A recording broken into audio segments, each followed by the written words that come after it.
আসছে আগামী সোমবার দিনে একাদশী তিথি। তো আমরা যারা একাদশী তিথি পালন করিয়া থাকি গোস্বামী মতে, সে একাদশী তিথি আমরা সবাই পালন করব।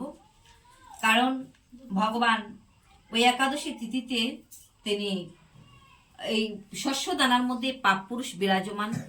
তাই যাতে আমরা প্রতি মাসে 30 দিনে মাস হয়, আর প্রতি 15 দিন অন্তর একটি একাদশী তিথি আসে, দিবস আসে।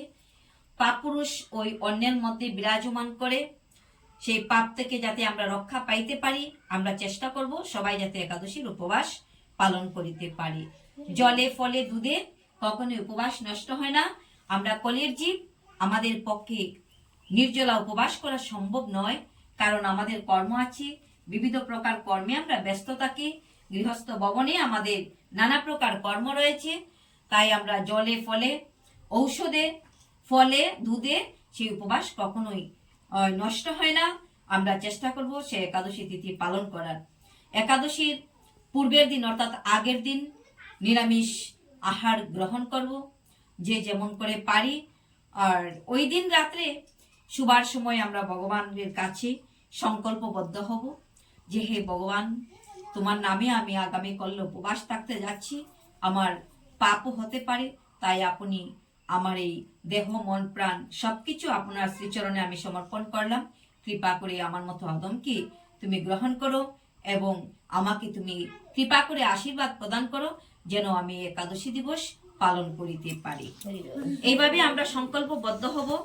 একাদশ্য নিরাহার স্থিতা আহম অপরেহনি বক্সামি পুনরিকাক্ষ শরণম মে বাবাচ্যুত। আমরা ভগবানের শরণ নেব। ভগবানের যদি শরণ নেই, আশ্রয় করিয়া বজে তাকে কৃষ্ণ নাহি তেজে। তাই গুরুচরণ আশ্রয় করে আমরা কৃষ্ণচরণে আশ্রয় নেব। গুরু আমাদের সেই ভবপাড়ের কাণ্ডারি, ভবপাড়ের কর্ণধার। তিনি আমাদেরকে এই ভবসাগর তরণীটা পার করিয়ে দিতে পারেন। যিনি পারের কথা, পারের কাণ্ডারি ভগবান শ্রী কৃষ্ণচন্দ্র, সেই শ্রী কৃষ্ণচন্দ্রের হাতে সেই গুরুদেবী হলো আমাদের একমাত্র সম্বল। তিনি আমাদিগকে সেই ভবপাড়ের কাণ্ডারি, যিনি কর্ণধার, যিনি এই বিশ্বের বিশ্বেশ্বর, যিনি জগৎপতি নারায়ণ, সেই নারায়ণের হাতে শ্রী গুরুদেবী আমাদিগকে হাতে হাতে সমর্পণ করে দেয়। তাই গুরু বিনা আমাদের আর কোনো উপায় নেই। তাই জীবের নিস্তার হেতু নন্দসুত হরি, আর দরাদমি প্রকাশ হলেন গুরু রূপ ধরি। হরি হরি বল। সেই গুরুই আমাদের একমাত্র সম্বল। আর গুরু যে আশীর্বাদ করে, যে অমূল্য রত্ন আমাদিগকে দান করেছেন, সেই গুরু মন্ত্র আমরা সদায় যতক্ষণ পারা যায়, অর্থাৎ যেমন ত্রিসন্ধ্যা, সকালে স্নান করার সময়, আবার দুপুরে গুরুর নাম স্মরণ করা, দুপুর বেলা গুরুদেবকে স্মরণ করা, আবার সন্ধ্যার সময় শ্রী গুরুদেবের কাছে আমরা আত্মসমর্পণ করা। শ্রী গুরুদেবের কাছে এই দেহ মন প্রাণ সবকিছু সমর্পণ করে, গুরুদেব তুমি বিনা আমার এই দেহ নৌকার কাণ্ডারি আর কেহ নাই। হরি বল। তো এইভাবে আমরা একাদশী তিথি পালন করব এবং একাদশীর পরের দিন আমরা পালন করব। যে যেভাবে পারি অন্নভোগ রন্ধন করে পারি, বা চিড়ে দিয়ে আমরা সেই চিড়ে, দই, কলা ইত্যাদি ফল মূল দিয়ে আমরা সেই পালন ভোগ নিবেদন করতে পারি। পালন ভোগ নিবেদন করে আমরা সেই পালনের প্রসাদ নিয়ে আমাদের সেই উপবাস আমরা বাঁধব। এইভাবে আমরা একাদশী তিথি পালন করব। আর একাদশী তিথির পালনের দিন আমরা যে পালন প্রসাদ, মহাপ্রসাদ আস্বাদন করব, গ্রহণ করব। সেই আস্বাদন মন্ত্র রয়েছে যে অজ্ঞানতিমিরান্ধস্য ব্রতে নানেন কেশব প্রসিদ্ধ সুমুখনাথ জ্ঞান দৃষ্টি প্রদুবব। জ্ঞানী অজ্ঞানী সদা আমাদের পাপ হৃদয়ে অনুভূত হয়। তাই ভগবান শ্রীকৃষ্ণচন্দ্র যেন আমাদের এই পাপ থেকে আমাদিগকে কৃপা করে মুক্তি দেন। হরি হরি বল। নাম হলো বরুতিনী একাদশী। তো গোস্বামী মতো, নিম্বার্ক মতে এইভাবে একাদশী ব্রত আমরা পালন করব। এবং পালনের দিন আমরা যে পালন করব, ওই দিন আরেকটি ব্রত রয়েছে, শ্রী শ্রী সত্যনারায়ণ ব্রত। গোস্বামী মতে শ্রী শ্রী কেশব ব্রত আরম্ভ এবং চরক পূজা।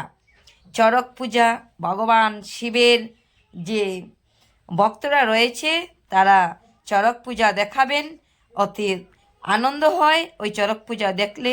সত্য ভগবান এখনও এই সংসারে বিরাজমান।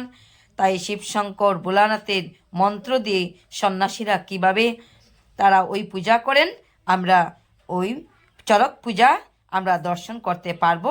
আর ওই দিনেই জল, ফল, অন্নদান সংক্রান্তি ব্রত।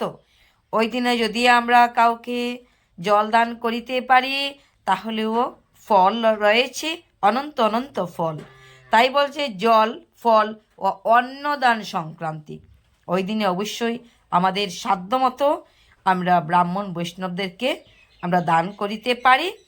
ওই দিনে দান করলে ফল রয়েছে, সেই ফল আমরা প্রাপ্ত হব।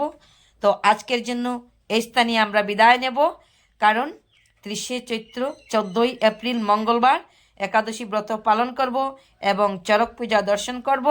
আর ওই দিনে আমরা ব্রাহ্মণ বৈষ্ণবদেরকে যার যার সাধ্য অনুযায়ী দান করব। সবাই ভালো থাকুন, সুস্থ থাকুন এবং এই বরতিনী একাদশী সবাই পালন করুন। এই বরতিনী একাদশী পালন করার জন্য আজকের এই সবাইকে অনুরোধ করছি, আপনারা অবশ্যই এই বরতিনী একাদশী পালন করবেন। আগামী সোমবারে 29শে চৈত্র এবং 30শে চৈত্র মঙ্গলবার 14ই এপ্রিল ওই ব্রতের বরতিনী একাদশী ব্রতের পালন করবেন। হরে কৃষ্ণ, রাধে রাধে, হরি বল।